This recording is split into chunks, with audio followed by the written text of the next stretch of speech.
नमस्कार,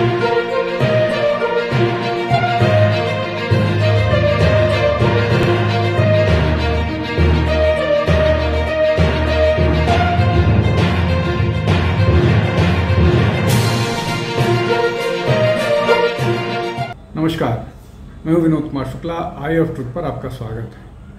उपराष्ट्रपति के चुनाव में जिस तरह की खबरें आ रही हैं कि क्रॉस वोटिंग हुई है और लगभग 15-14 वोटर्स ने जो INDIA के समर्थक हैं, ऑफिशियली INDIA का हिस्सा हैं, उन लोगों ने NDA के कैंडिडेट CP राधाकृष्णन को वोट किया, अपने official candidate B Sudarshan Reddy के लिए वोट नहीं किया। अब ये निश्चित तौर पर इसके अगर सीधे तौर पर मायने निकाले जाएं तो पहला मायने तो ये है कि इन लोगों को जो INDIA का नेतृत्व है उस नेतृत्व पर भरोसा नहीं है, एक बात। दूसरी बात यह है कि इन लोगों को ये भी हो सकता है कि जो कैंडिडेट है उसके कैंडिडेचर को लेकर के संदेह है, इसलिए कि उनकी बहुत सारी चीज़ों को लेकर के ऑब्जेक्शंस लोगों ने उठाए थे। अब ये दो मोटे तौर पर बातें हो गई। जैसा कि अनुमान था या नंबर्स की बात हो रही थी, तो उस लिहाज से जो NDA है, NDA को 452 NDA कैंडिडेट को 452 वोट मिले हैं, मतलब CP राधाकृष्णन को, जबकि अनुमान ये था कि NDA का जो नंबर है वो लगभग 427 के आसपास का है। दूसरी तरफ जो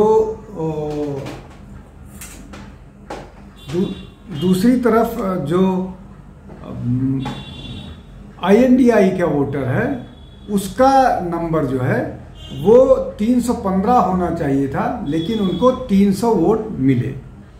तो ये जो एक बड़ा अंतर नजर आया, ये अपने आप में नेतृत्व को चुनौती देने वाला आया, इसलिए कि लगातार दावों के बावजूद राहुल गांधी और उनका पूरा का पूरा राजनीतिक इकोसिस्टम अपने कैंडिडेट को उतना वोट भी नहीं दिला पाए जितना उनके पास था।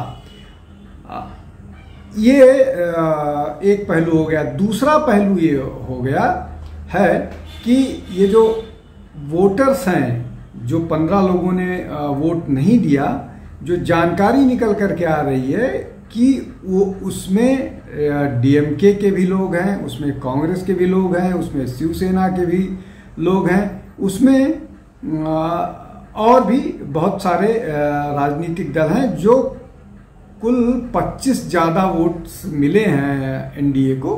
उसमें 11 वोट जो हैं वो जगन रेड्डी की पार्टी के वोटर्स थे, तो उसको NDA अपने में काउंट नहीं कर रहा था। तो 11 के अलावा जो ये 14 बचते हैं, 14 ये वोटर्स हैं। अब ये कुल मिलाकर के अगर इनको आप देखें तो ये जो बात निकल करके आ रही है कि ये 14 लोग जो हैं वो क्रॉस वोटिंग किए हैं। अब इस 14 वोट जो क्रॉस वोटिंग है, इसको INDIA ने भी एक्सेप्ट कर लिया है कि हाँ वोटिंग हुई है। हालांकि जयराम रमेश ने सवेरे ये ट्वीट किया था कि उनको उनके सारे वोट्स मिले हैं। कांग्रेस के 1-2 कैंडिडेट्स का वोट क्रॉस वोट करना निश्चित तौर पर कांग्रेस के लिए चिंता की बात है। अब INDA का जो पूरा का पूरा सिस्टम है, वो दावा तो ये करता है कि वो एक साथ BJP के खिलाफ खड़े हैं, लेकिन ज़्यादातर अवसरों पर वो उनकी यूनिटी जो है वो फ्रजाइल है, वो दिखती नहीं है, नज़र नहीं आती है। और चाहे वो उनका विरोध तृणमूल कांग्रेस से हो, चाहे उनका विरोध आम आदमी पार्टी से हो, बहुत सारे मौक़ों पर महाराष्ट्र में विरोधाभास नज़र आता है। लेकिन जो सबसे ज़रूरी चीज़ है जिस पर चर्चा होनी चाहिए और जो सबसे महत्वपूर्ण है वो ये है कि बिहार के चुनाव अक्टूबर नवंबर में हो सकते हैं। अब बिहार में नवंबर में चुनाव होने हैं और अभी राहुल गांधी और तेजस्वी यादव ने वोटर अधिकार यात्रा ख़त्म की, उसमें दो बड़े डेवलपमेंट हुए।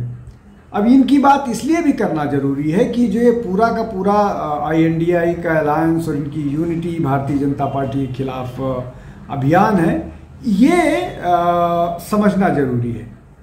उपराष्ट्रपति के चुनाव में वो टूटा है कि यूनिटी है।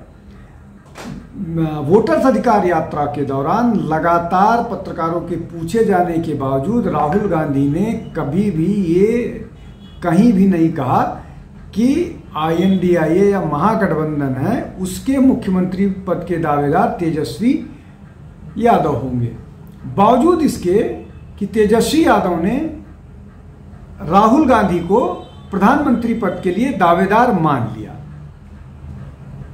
इसके बाद जो रैली हुई वहां पर लालू प्रसाद यादव का कोई पोस्टर या बैनर नहीं दिखा।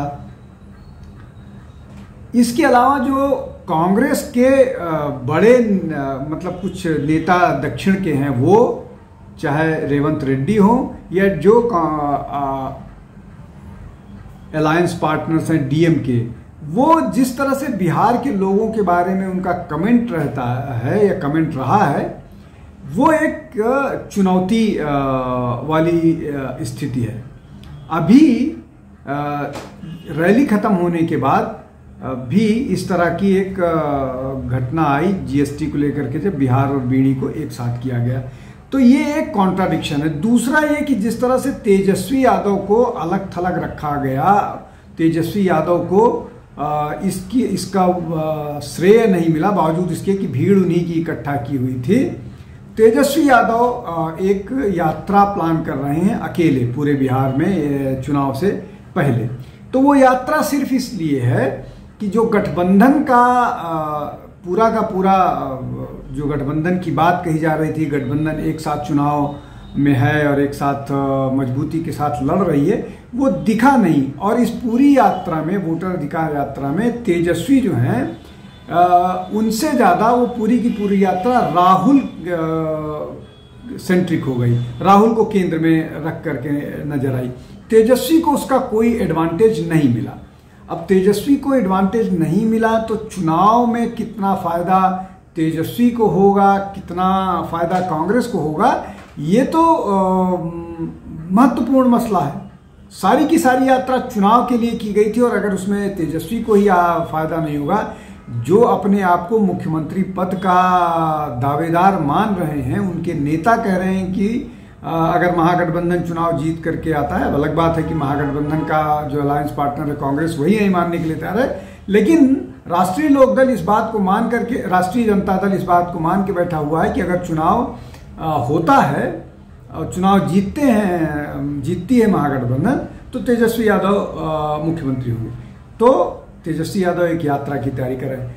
तो अगर आप इस पूरे मामले को, उपराष्ट्रपति चुनाव में जो यूनिटी की बात कही जा रही थी, वो वोटर अधिकार यात्रा के एकता की बात करें तो, और अभी तेजस्वी यादव जो यात्रा प्लान कर रहे हैं उसकी बात करें तो, कहीं पर भी ऐसा नहीं दिख रहा है कि अलायंस पार्टनर्स जो हैं वो मजबूती के साथ, न केवल आइडियोलॉजिकल लेवल पर बल्कि भाजपा को काउंटर करने के लिए मजबूती के साथ खड़े हैं।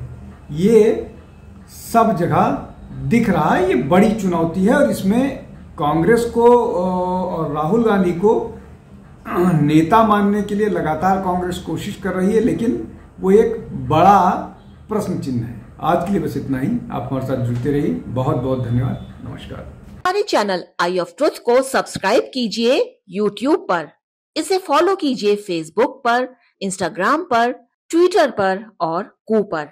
हमारे चैनल के बारे में फीडबैक देने के लिए हमें मेल कीजिए ioftruth.6@gmail.com पर।